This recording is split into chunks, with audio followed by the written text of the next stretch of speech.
Welcome to the Near Memo, a weekly conversation about search, social, and commerce. What happened, why it matters, and the implications for local. I'm going to talk about the relatively new perspectives button filter, whatever you want to call it, that's showing up in mobile and eventually probably the desktop, which is where Google is. Google talked about this at their I/O event along with their other AI discussions. And this is a kind of aggregation of social media content that's relevant to a particular query. So if you look up best hotels in Lisbon, Portugal, or, I don't know if this would pertain equally to all local categories. I haven't tested it out. I'll do that. Best restaurant in New York City, you're going to find social content under that filter that comes from TikTok and Reddit and Quora and YouTube. I don't remember what else. And it's a dedicated area where the social content lives, and it's all relevant to the query. And it's very interesting because it's Google trying to combat this kind of flight to social media among certain populations because the people feel that the results are diminishing in quality. So they're trying to preempt that behavior by sort of creating a place where all these social content pieces show up. And it's a very interesting thing for alternatives to the traditional SERP. I don't know if people will use it. We'll see, but it's quite interesting. I don't like the format. I think the format is really hard to use in mobile. I think it would be easier to use in the desktop, but I'm now old, so younger people might not care about that. You're not Gen Z. I am not Gen Z. Laser focused on. Yeah, my kids are Gen Z, but I am not Gen Z.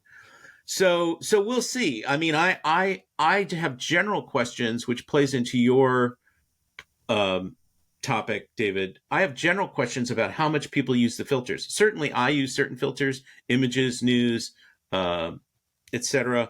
But there are all these filters now showing up on Google in Google search results. I don't know how widely used they are. Some of them are now query refinements. That was an introduction earlier this year, I think. So right. I think that they might. I mean, clearly people are using that, or Google is maybe trying to get more people to use it so that these products have more exposure. But I think that that's a real area of investment for them. So I think that.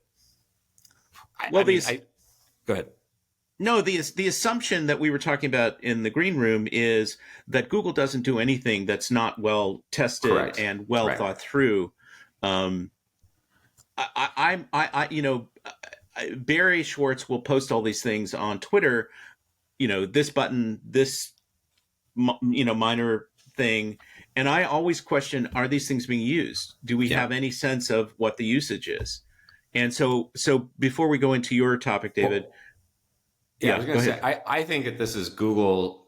They're probably realizing that a lot of what you've said, you have a good term for this, which is escaping me this morning, but the sort of bloat of the universal SERP and just the general crappiness of that experience has become too much, right? So I think this is Google trying to walk back universal search at some level and put the universal results in boxes that users can choose or not choose to engage with. So I think that this may be something sort of a initial foray in that direction where we do see sort of more verticalized content, and the SERP itself is a simpler, stripped down, maybe AI driven, whatever, but it's a lot less Baroque was your term. It's a lot less Baroque than it is today. Yeah. I think his term was Baroquean. Yes, Baroquean. Yes. That was the pun.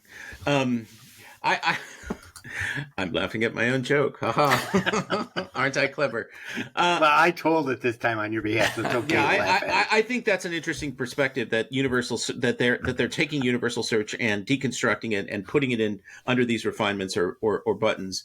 I mean, it's very interesting. There was an article on CNBC that purported to reveal the contents of an internal Google all hands or a meeting internally where employees were saying people are not liking the search results. What are we doing about it?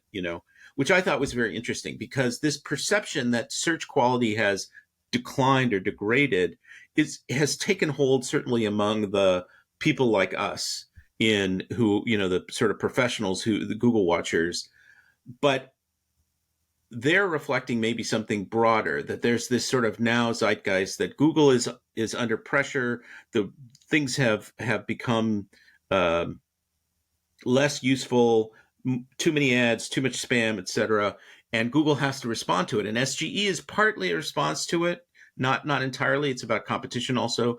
This perspectives filter is partly response to that. I mean, and the thing that's interesting to me about the two of those is that Google's created these products or created these tools or utilities within the SERP in a defensive way. You know, I think that perspectives is defensive primarily. I think that SGE is defensive, and I think that's not good for your product development, right? I mean, the public facing discussion is always, we're doing this for users, we're doing this to improve the experience. But I think that Google now is trying to prevent people from using social media directly. They don't want people to go to TikTok. They want to kind of capture the TikTok data. I mean, you ultimately will land on TikTok, but they want Google to be the starting point for those queries. You know, I haven't really played with this that much, but I did do the query you suggested, best hotels in New Mexico, clicked on the perspectives, simulating mobile on my desktop, and a couple comments about it. One is the result is very long, multiple screens long, multiple scrolls hard to down. Use. It's hard to use. Yeah. It's too wide. It relies very heavily on Reddit, which obviously seems like having problems right now. Which is having problems. It's very Reddit focused. A lot of YouTube and a fair amount of TikTok in there. And it's in front of 5-star, the query refinements that David spoke of, 5-star luxury resorts, Route 66, La Cruces, Marriott, Albuquerque, maps, images, and flights. Blogs appear there too. It is interesting that it is positioned higher than a button for maps, for example. I mean, it seems like that's a very it's not quite navigational yet, but it seems like it will be soon. So we don't have access to this data, and this segues into what David's going to talk about, which is how many people click on these buttons. You assume if it's first that Google's tested it, or they're trying to get people to notice it and use it, and it may not be responsive to user demand. It may be they're trying to cultivate demand by positioning it in that place. Well, then why would they roll it out to everybody? I mean, why? They would roll it out to. Well, I don't know. I don't know. So Thanks for joining David, Mike, and Greg. To stay on top of the latest developments in local, subscribe to our newsletter at nearmedia.co. We'll see you next week.